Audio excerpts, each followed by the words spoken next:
The rounds of storms in December and January have given California its largest mountain snowpack in decades. Not only is this good news for our water supply, it's also good news for those who enjoy a bit of skiing and snowboarding, or if you're like Seth, some tubing. Some tubing. It's a lot safer. It's a lot safer. Sarah Peeling here. I understand you did a little snow skiing yourself. I sure did. Growing up in the Northeast, I used to ski a lot. It was nice to get out there in Tahoe because it is truly a winter wonderland right now. But of course, hey, when it rains and snows a lot, we also get a lot of dryness here in California, as we know. And the case in August of 2021, there were multiple fires burning in the state simultaneously. And it's what Cal Fire called unprecedented fire conditions. The Sierra-At-Tahoe ski resort located near South Lake Tahoe was directly impacted by the Caldor Fire. Now, the ski resort suffered so much damage, they closed all of last season. But they've rebuilt and now they've reopened, and the conditions couldn't be any better.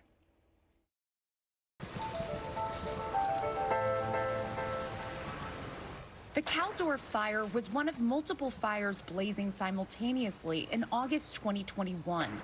The Caldor alone was responsible for scorching over 221,000 acres, including 80% of the South Lake Tahoe ski resort, Sierra-At-Tahoe.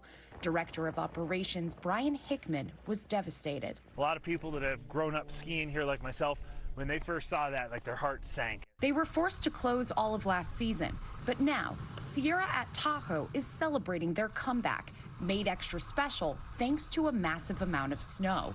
But between the catastrophic fire and periods of drought, the resort is learning to adapt to extreme weather conditions exacerbated by climate change. It's kind of an all or nothing. You know, this year we've seen huge amount, record-breaking amount of snow in a short period of time. In other years, we have very little snow over the course of a whole season. The fire came through the West Bowl, and what remains is an eerie contrast of bright white snow amongst charred trees. In order to rebuild, crews had to work quickly. This past summer, 14,000 trees were removed and new chairlift haul ropes installed. The devastation at Sierra-At-Tahoe worried ski resort communities, and many, like nearby Heavenly's VP of Operations, Ricky Newberry, offered a helping hand. There was an immediate outreach and offering of support, whatever we could do to help. We did partner up and store some of their items that they were able to get here. Had the fire taken a different path, Heavenly, famous for its stunning Lake Tahoe views, could have suffered the same fate. Ski resorts like theirs are recognizing that the climate is changing and weather and natural disasters can be unpredictable.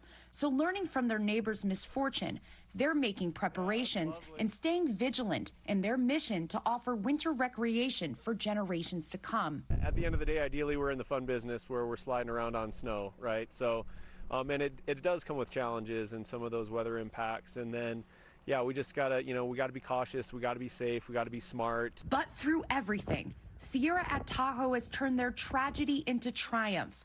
While the landscape of the West Bowl has changed dramatically with the absence of trees, the lessons they've learned is attracting attention from the ski resort industry in how to react to the whims of Mother Nature. This is the first time a resort's been devastated by a fire like this to this extreme.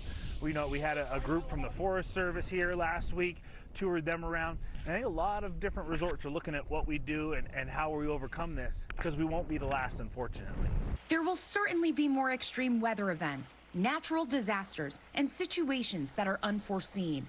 But Sierra-At-Tahoe is an example of resiliency and how to fight for what you love, survive, and thrive again.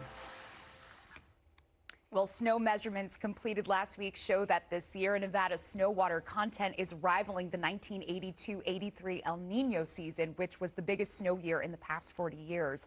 Now, this past weekend, another additional 2 feet of snow fell on the region. So if you're a skier or snowboarder or tuber like Seth, I highly recommend making the trip up north. It is a winter wonderland. You don't want to miss it, because who knows, could have dry conditions. I'm going to have to learn to snowboard so I can show off, since you guys are calling me out on my tubing. Hey, tubing's fun. I can't imagine that they have figured out how to adapt to all this extreme weather changes, though. I mean, like, do they have to do some special things to take precautions? Yeah, I mean, it is all about preparation, and it is kind of our uncharted territory trying to figure all of this out. You know, Sierra-At-Tahoe specifically, they still have a whole phase 2 that they need to get through just from the damage of the Caldor Fire. You know, right now it'll be about watching for erosion as the big snow melt begins to melt right in the spring. They're right at the headwaters of the American River. So, you know, that'll be keeping their eye on that, as well as they need to plant some trees. But, you know, all of these resorts, they're doing things towards climate goals as well, looking at energy efficiency and zero waste to try to be part of the solution. It's part of their new normal. It's part of all of our new normal. Yeah. That's right. Because it's encroaching upon us ever so often. And it's how to adapt. And of course, this was a big, big lesson in what could happen and how best to be prepared. And, you know, And they're reopened. That is a they miracle. are reopened, and that is a miracle. It really is. And that snowpack, it's not just fun, it's helpful for all of us. Oh, and you got an assignment for the ages. I Did mean, she? oh, darn, I have to go to Tahoe to get the story on the snowpack. Sucks to be a reporter today.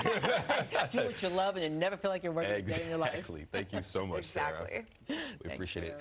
So we're going to continue celebrating King James Yay. all morning long. As we head to break, check this out. Oh, the